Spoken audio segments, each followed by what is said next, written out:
So today for freeze drying, I'm going to do another bag of the bird's eye garlic chicken. This stuff is really good, and it freeze dries well and rehydrates well. But it has one thing that I don't like, and that's some of the pieces are too big. It doesn't matter if I'm freeze drying it or just cooking it for dinner, the pieces are really big. So I like to cut them down a bit.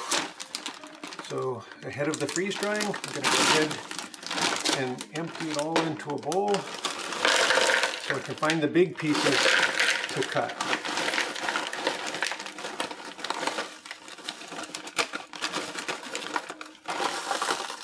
And then I'll put it back in the bag until I'm ready to freeze dry. Yeah, the broccoli sizes, they're huge. Some of the sizes of pieces of chicken, they're just huge. So I like to cut them down a bit in prep for freeze drying. For one thing, these big pieces are going to take so much longer to freeze dry than this little pasta or these little carrot pieces. So the center of these are going to stay wet for a long time in comparison to the others. So by getting them a little bit smaller, it'll be more evenly distributed, plus they'll freeze dry more evenly. Then anything that's small enough, I'll just put back in the way it is.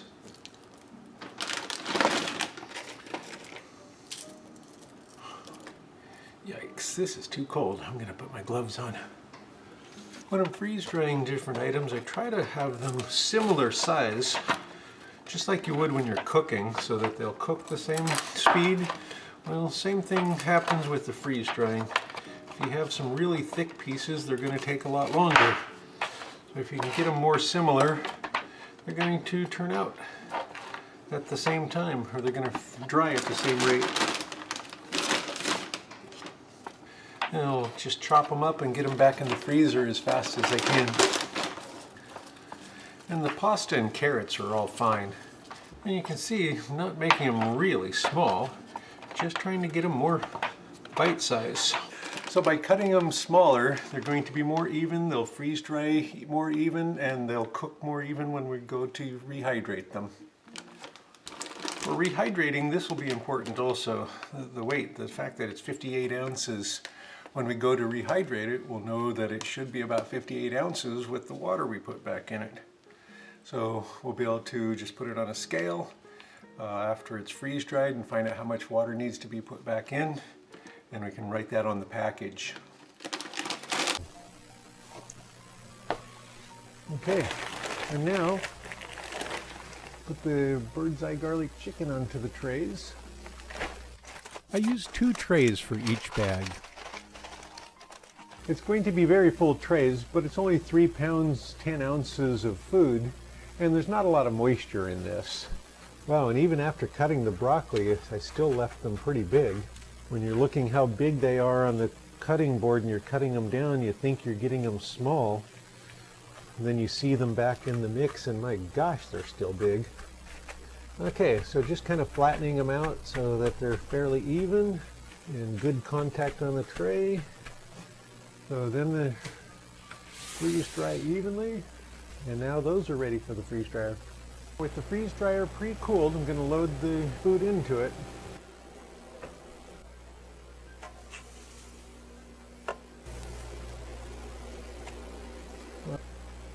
Okay.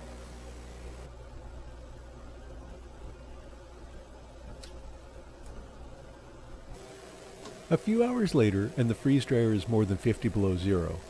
I'm skipping past the rest of the freeze cycle and going to the main dry cycle.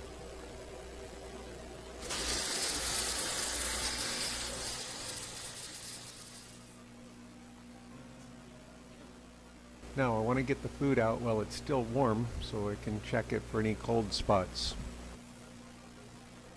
So I leave the machine on until I'm sure that everything is dry, just in case I have to put things back in for more drying.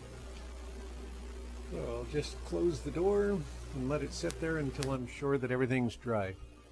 So the garlic chicken is out. And again, to take some of the biggest pieces, break them open, and I can use this to kind of poke it in there. So we're looking for any dry or any cold spots, any wet spots, and these are completely dry. So, and they're warm inside.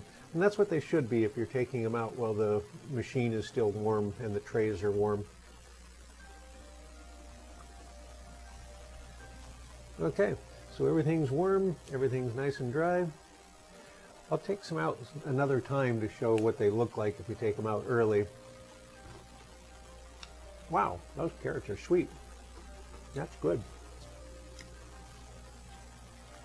Okay, I'm going to bag the whole thing in one bag if I can, and I'll put, then I'll weigh it, and so I'll be able to know how much water to put back in. Originally it weighed 58 ounces, and we'll find out what it weighs now. Of course, you could put it into multiple bags. Just carefully weigh it out into the different portions and calculate how much water for each one. So I'm going to just slide the tray kind of in there.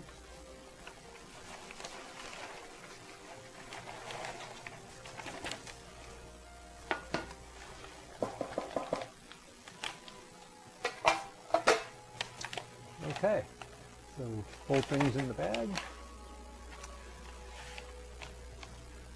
Now I need to add an oxygen absorber and seal it, and I'm going to tape the cooking instructions on the outside. Huh, I could just put this on the inside, then it would be easier. Wow.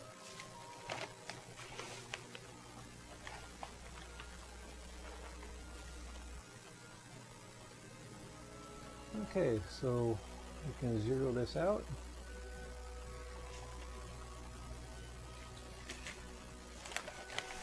And I'll put this inside so I'll have the instructions, and then I can carefully put this on there. It's 15.5 ounces, so 15.5 ounces. So that works out to about 5¼ cups of water. So I'm going to write that on there, so I'll be ready later. So it needs 5¼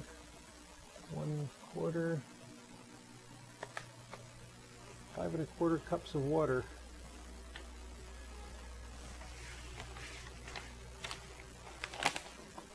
Okay, and then that's ready to add an oxygen absorber and then seal up. Now I'm going to add the oxygen absorber.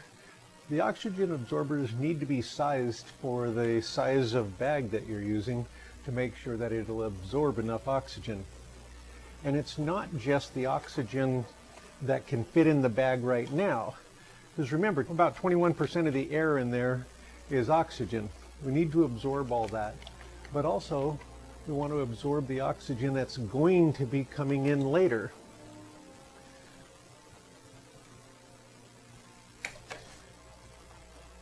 All bags are permeable. Most containers are permeable.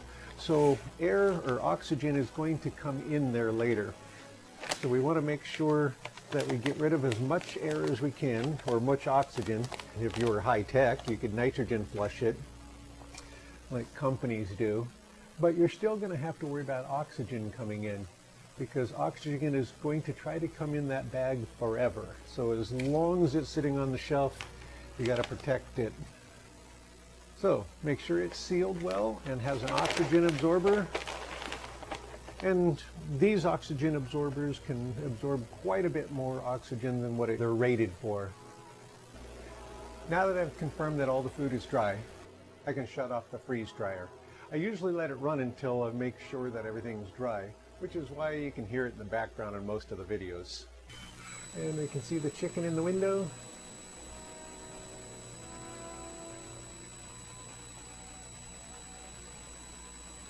So that'll defrost over the next hour or so and be ready for a new batch.